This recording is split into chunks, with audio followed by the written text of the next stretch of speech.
Le ministre de l'Industrie vient à la rencontre d'une des sociétés agroalimentaires les plus performantes du pays.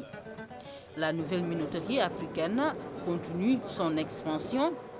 L'acquisition de cette usine en 2015 a permis au groupe d'accroître ses capacités de production en farine, aliments de bétail et pâtes alimentaires. NMA, c'est 67 milliards de chiffre d'affaires, 500 emplois, dont 269 permanents, sans compter les temporaires. Il y a également, NMA fait également une production de 900 tonnes d'aliments de bétail par jour, 450 tonnes de farine, mais également 85 tonnes de pâtes alimentaires.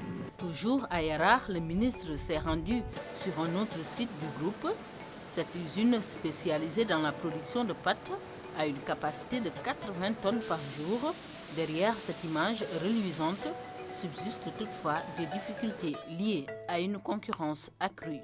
Je disais aussi de Dakar à Washington, en passant par Abidjan-Lomé, notre projet à main, on a frappé à toutes les portes inlassablement. Inlassablement, toutes les portes étaient fermées.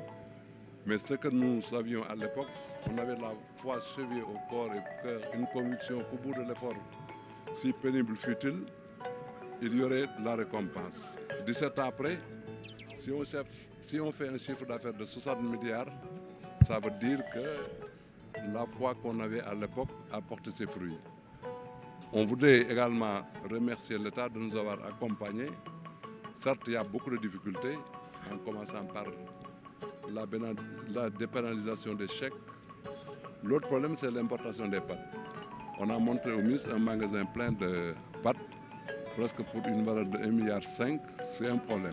C'est-à-dire que les pays d'origine où on importe les pâtes, c'est des pâtes subventionnées au départ. Aujourd'hui, il faut que l'État nous aide à assainir ce secteur-là. Je voudrais dire au directeur général et aux industriels qui sont concernés que l'Association sénégalaise de la norme vient d'homologuer 4 normes sur la pâte alimentaire. Et au plus tard, à la fin du mois de juillet, ces normes seront publiées dans le journal officiel, vraiment pour protéger notre industrie de pâtes alimentaires face à la concurrence déloyale. Le ministre de l'Industrie et de la petite et moyenne industrie s'est félicité des performances de NMA, un groupe qu'il compte accompagner dans sa conquête de nouveaux marchés de la sous-région.